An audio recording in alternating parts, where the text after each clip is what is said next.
आइए दोस्तों, आज एक सेट आप लोगों को दिखा रहा हूँ। ये 32 इंची का इंटेक्स का ये जो है स्टैंड बाई कंडीशन है, ये स्टार्ट नहीं हो रहा है। मैंने इसको कवर खोला, इसका वोल्टेज मैंने चेक किया, क्या क्या वोल्टेज मिला, क्या हुआ, उसके बाद कैसा होगा देखिए। जैसे कि मैं इसमें लाइन दिया, ठीक है ना, मैं इसमें लाइन दिया, देखिए लाइन ऑफ है। स्टैंड बाई एलईडी यहाँ पर देखिए इंटेक्स का है, 32 इंच का है। मैं इसमें लाइन दे रहा हूँ, स्टैंड बाई लाइट आ गया, दिख रहा है। हाँ।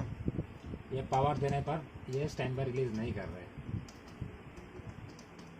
इतने भी करने से ये रिलीज नहीं हो रहा है, ठीक है। तो स्टैंड बाई रिलीज देने से क्या क्या फंडा होता है तो आप लोग का बहुत कुछ मालूम है, बहुत आदमी का। तो इसका जो हम लोग का मेन जो स्टैंड बाई वोल्टेज होता है वो हम लोग को देखना जरूरी है, जो कि मेमोरी ऐसी का 8 नंबर में होता है ना। यहाँ पर देखिए मेमोरी ऐसी का 8 नंबर यहाँ पर है। देखिए ये एरो दिख रहा है, 1 नंबर दिख रहा है ना। एरो मतलब 1 नंबर होता है, एरो दिख रहा है ना यहाँ पर, हाँ। मार्किंग। तो इसका उल्टा तरफ में है हमारा 8 नंबर पिन। तो मैं 8 नंबर में मेज़र कर रहा हूँ, वोल्टेज देखिए 3.27, ठीक है ना। हाँ। ये ठीक है। हम लोग का दूसरा जो है तो 3.3 वोल्ट ठीक है। तो ये डबल कॉयल है तो 5 वोल्ट तो 100% ओके होगा, देखिए आ रहा है ना। हाँ। अब कोर वोल्टेज देख रहा हूँ, कोर वोल्टेज भी मेरा देखिए 1.2 वोल्ट ठीक है, दिख रहा है। हाँ। 1.2 वोल्ट कोर का ये भी ओके है, ठीक है ना। इसका मैं देख रहा हूँ, इसका भी 3.3 ठीक है ना। यहाँ पर एक रेगुलेटर है 1.7879 मतलब 1.8 वोल्ट, मतलब ये DDR2 का रैम है। ये रैम का सप्लाई भी ओके है, देखिए 1.79 मतलब 1.8 पकड़ के चलिए। जैसे कि 3.2 वोल्ट आ रहा है मतलब 3.3 वोल्ट ये है ना। ये 3.2726 3.3 पकड़ के चलिए। तो कभी कभी ये इतना दिखने से भी इसका भी प्रॉब्लम होता है, वो मैंने दूसरा वीडियो में आप लोगों को दिखाया। तो इसका रैम का जो वोल्टेज है ओके है, 3.3 वोल्ट ओके है, कोर वोल्टेज भी ओके है। तीनों वोल्टेज हम लोग को चाहिए स्टैंड बाई रिलीज के लिए। ये कोर वोल्ट भी ओके है। तो जब मेरा ये सारा वोल्टेज ओके है, ठीक है ना, मैंने जस्ट क्रिस्टल को टेस्ट नहीं किया। क्रिस्टल टेस्ट करना तो BSO चाहिए, या तो आप रिप्लेस करके देखिए, ठीक है ना। वो खाली हाई लो वोल्टेज से कभी नहीं होता है कन्फर्म। तो अभी मैंने जो सोचा कि इसका सॉफ्टवेयर मेरे पास है, मैक्सिमम सॉफ्टवेयर ही हम लोग के पास होता है। तो मैं सोचा कि क्रिस्टल देखो ये करो, बोर्ड निकालूँ, क्या दरकार है। जब मेरे पास सॉफ्टवेयर 2 मिनट का काम है तो मैं क्यों क्रिस्टल निकालो, आपका DMDP लाइन चेक करो, है ना। तो वो सब हमारा बास लाइन वगैरह कुछ देखने का दरकार नहीं है। मेरे पास सॉफ्टवेयर में उसको मार के देख लेता हूँ, फिर भी नहीं होता तो अब मुझे बोर्ड निकाल के आगे का जो स्टेप्स है उसको फॉलो करना है, ठीक है ना। तो अभी मैं देखिए जैसे कि ये मैं RT को जोड़ रहा हूँ, ये RT को मैं कनेक्ट कर रहा हूँ, देखिए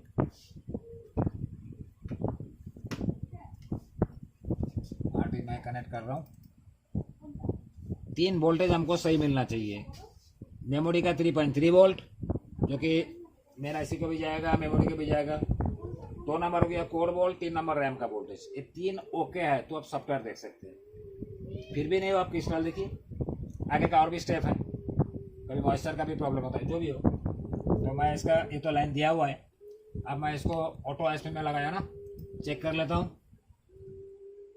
ओ कैन नॉट डिटेक्ट, मैंने केबल लगाया नहीं इसलिए कैन नॉट डिटेक्ट। केबल तो मुझे VGA में देना ना, VGA ISP से मैं करूँगा इसको। मैं VGA ISP जोड़ रहा हूँ, VGA ISP जोड़ दिया। अब मैं ऑटो ISP में दे रहा हूँ। देखिए यहाँ पर बहुत सारा मेमोरी का कंपनी है, बहुत सारा नंबर है ना, बहुत सारा कंपनी है, बहुत सारा नंबर है। तो मेरा जो भी है ऑटो ISP में अगर मेमोरी ऐसी सही रहेगा, इस केस में ऐसा भी होता है मेमोरी ऐसी भी डैमेज होता है, उस टाइम मेमोरी ऐसी चेंज करना पड़ता है। तो ऑटो ISP में देने के बाद अगर मेमोरी फाइंड हुआ, प्रोग्रामर इज नॉट कनेक्टेड, एक प्रॉब्लम आया, टीवी को ऑफ करता हूँ, ये प्रोग्राम को भी क्लोज कर देंगे, प्रोग्रामर इज नॉट कनेक्टेड है ना, लेकिन कनेक्ट है हमारा। तो जस्ट प्रोग्राम को क्लोज कीजिए, USB को निकालिए, फिर रन कीजिए, ठीक है। USB निकाल दिया, दोबारा रन किया। कभी कभी पोर्ट का ये हो जाता है। तो देखिए ब्लिंकिंग कर रहे हैं, ड्राइवर ले रहा है, कंप्लीट हो गया। अब मैं प्रोग्राम को दोबारा रन कर रहा हूँ, ये VGA मैंने लगा के रखा, टीवी में लाइन नहीं दिया, अभी मैं लाइन दूंगा ये रेडी होने के बाद। तो जब बीजीए से कर रहा है, देखिए आईएसपी लिखा है मतलब बीजीए ऑटो आईएसपी में देना है। अब मैं ऑन कर रहा हूँ, देखिए प्रोग्राम सीरियल नंबर आ गया है ना। अब मैं चल रहा हूँ, एडजस्टेड हो गया मेरा, ऑटो आईएसपी में क्लिक किया। आप देखिए मेरा एम स्टार का आ गया ना, हाँ एम स्टार का दिखा रहा है ना। हाँ तो देखिए यहाँ पर सब कुछ मिल गया, हमारा मेमोरी वगैरह मिल गया। तो अब करना क्या है, ओपन में जाना है क्योंकि फाइल को लोड करना है, ठीक है ना। हाँ अब कभी कभी बहुत आदमी बाफर, मैं यहाँ पर बाफर मारता हूँ। देखिए बाफर में क्या है, देखिए बाफर में क्या है, देखिए मेमोरी में कुछ प्रोग्राम नहीं दिखा रहा है, देखिए सब एफ हो गया प्लेन, ठीक है ना।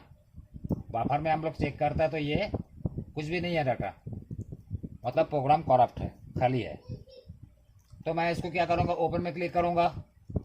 उसका बाद मुझे जाना है, मैं निकल के रखा बाहर में, मेरा अंदर में जैसे कि मेरा यहाँ पर बहुत सारा फाइल है, बहुत सारा मेरा सर्वर में रखा हुआ है। जैसे कि ये टीवी सॉफ्टवेयर देखिए यहाँ पर बहुत सारा है, एंड्रॉयड का सॉफ्टवेयर है, ये एंड्रॉयड का सॉफ्टवेयर है ना। ये सब स्मार्ट बोर्ड का सॉफ्टवेयर है, Micromax, Panasonic, Onida, Samsung, LG. तो यहाँ से मैंने इसको छाट के निकाल के रखा हूँ, काम करना है शॉर्टकट जल्दी होगा। तो डेस्कटॉप में मैंने रखा है यहाँ पर, देखिए ये, क्योंकि ये देखिए pp.vst59s.pb8712 फोल्डर ये जो है, क्योंकि देखिए बोर्ड नंबर से, क्योंकि ये बोर्ड नंबर इंटेक्स में भी लग सकता है, ओनिडा में भी लग सकता है, बहुत सारा सेट में लग सकता है, इसलिए बोर्ड नंबर रखना जरूरी होता है, ठीक है ना। प्लस यही फाइल मैंने सिलेक्ट क्यों किया, क्योंकि मेरा 5 पेयर है, 13 सीशर देखिए पैनल में 5 पेयर का है ना केबल, हाँ डाटा केबल 5 पेयर है, 13 सीशर 768 का है, इसलिए उसी को मैंने निकाल के रखा। वहाँ पर फुल एच का भी होगा, है ना।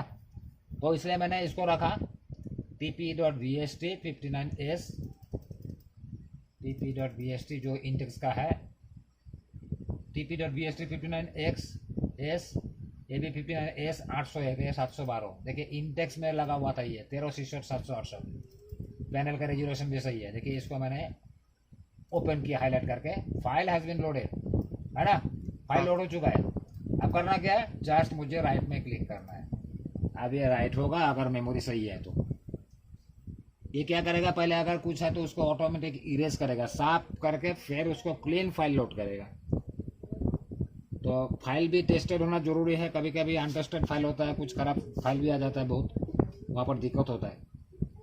तो और आप लोग भी जब काम कीजिएगा, कोई भी सेट आता है तो उसका सेट का फाइल कॉपी करके रखिए, पैनल का भी जो सॉफ्टवेयर है, पैनल का सॉफ्टवेयर भी कॉपी करके रखिए, मेन बोर्ड का भी रखिए, फ्यूचर में आपको काम देगा, ठीक है ना। तो ये मेन बोर्ड का सॉफ्टवेयर राइट हो रहा है, ये राइट होगा, राइटिंग चल रहा है, देखिए इरेज हो गया, अब राइटिंग चल रहा है। राइट होने के बाद क्या होगा, वेरीफाई होगा, वेरीफाई करके सेट को आगे बढ़ाएगा। अगर मेरा आगे कुछ प्रॉब्लम नहीं है तो, अगर मेरा क्रिस्टल खराब है, ये खराब है, लेकिन मैं इतना बोल सकता हूँ कि मेरा क्रिस्टल ओके है, क्योंकि ये मेरा ऑटो आईएसपी में जा रहा है। अगर क्रिस्टल खराब होगा तो मेरा सीपीयू काम नहीं करेगा, क्रिस्टल खराब होगा तो सीपीयू काम नहीं करेगा, तो मेरा ऑटो आईएसपी भी नहीं लेगा, ठीक है ना। तो इसलिए जब हम लोग ऑटो आईएसपी में मारते हैं, जब इसको मिल जाता है, फ्लैश प्रोग्राम को यहाँ पर मिल जाता है, डिटेक्शन हो जाता है, इसका मतलब हमारा क्रिस्टल इज ओके, क्रिस्टल खराब नहीं है। पहले देखना 3 वोल्टेज को, stand by voltage 3.3 volt, core volt और रैम का वोल्टेज, ये 3 वोल्टेज ठीक है तो ऑटो आईएसपी में डालिए। रीड अगर फाइंड हो जाता है तो सॉफ्टवेयर है तो सॉफ्टवेयर मार दीजिए। तो जब ऑटो आईएसपी में आपको मेमोरी मिल गया, मेमोरी ऐसे रीड हो गया, फाइंड हो गया, तो अब आप सोचिए कि आपका क्रिस्टल भी ओके है, ऐसे काम कर रहा है, ऐसे भी रेड नहीं है। ऐसे भी अगर खराब होगा तो आपका ऑटो आईएसपी में आपको ओपरेटिंग में नहीं आएगा, क्योंकि ये तो आपका आईसी का माध्यम से जा रहा है ना, उसको मेमोरी को रीड कर रहे हैं। मेमोरी ऐसी जो है उसका क्लॉक डाटा जो पिन है, ये कहाँ पर लगा हुआ है, ये तो सीपीयू का साथ लगा हुआ है, इसका साथ तो लगा नहीं है, इसका साथ कनेक्शन सीपीयू का होता है, तो सीपीयू का माध्यम से रीड राइट होता है। इसलिए हमारे इसमें फाइंड करने से हम सीपीयू को और क्रिस्टल को भी ओके बोल सकते हैं। ये बहुत बड़ा फंडा है, इसके लिए आपको डीएसओ का दरकार नहीं है। इसीलिए मैं डीएसओ का ऊपर में ट्रेनिंग नहीं देता हूँ, स्पेशली किसी को डीएसओ चाहिए तो मैं स्पेशली देता हूँ। इसलिए मैं देखिए मेरा डीएसओ अपना जगह में रखा हुआ है, मैं शो नहीं करता हूँ हमेशा।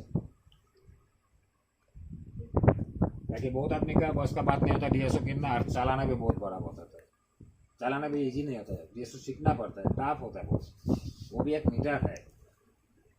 इसीलिए डीएसओ में जो प्रॉब्लम हम लोग का वो मतलब जो प्रॉब्लम आता है डीएसओ बिना नहीं होता, उसका जो फंडा है भाई मीटर से कैसा करना है, एनालॉग मीटर से उसको जो एरिया एनालॉग मीटर से भी पता चलता है, बहुत कुछ बिना डीएसओ का काम हो जाता है 99%। अब देखिए राइटिंग चल रहा है 75%।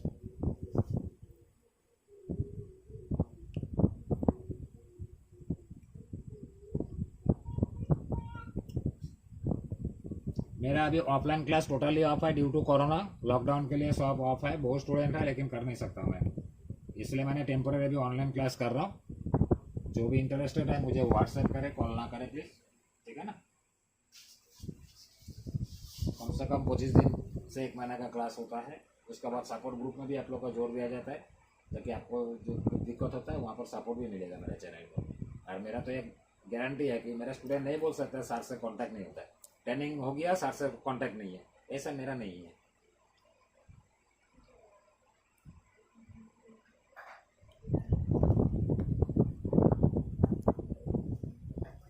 आप देखिए ऑटो वेरीफाइंग चल रहा है, right successful, erase successful, right successful, अब वेरिफिकेशन चल रहा है।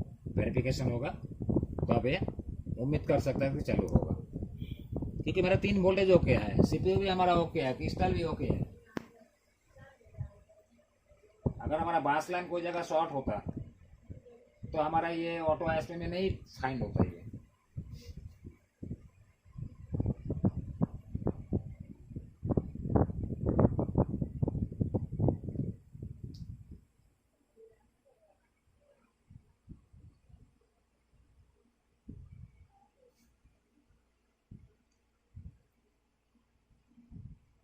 अगर मेरा इससे भी काम नहीं बनता यहाँ पर, तो अब हम लोग को क्या करना पड़ता, मेमोरी आईसी को निकाल के यहाँ पर डाल के तब प्रोग्राम करना पड़ता।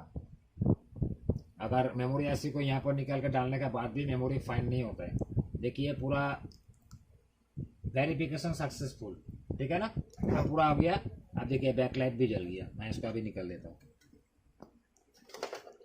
मैं इसको साइड करता हूँ।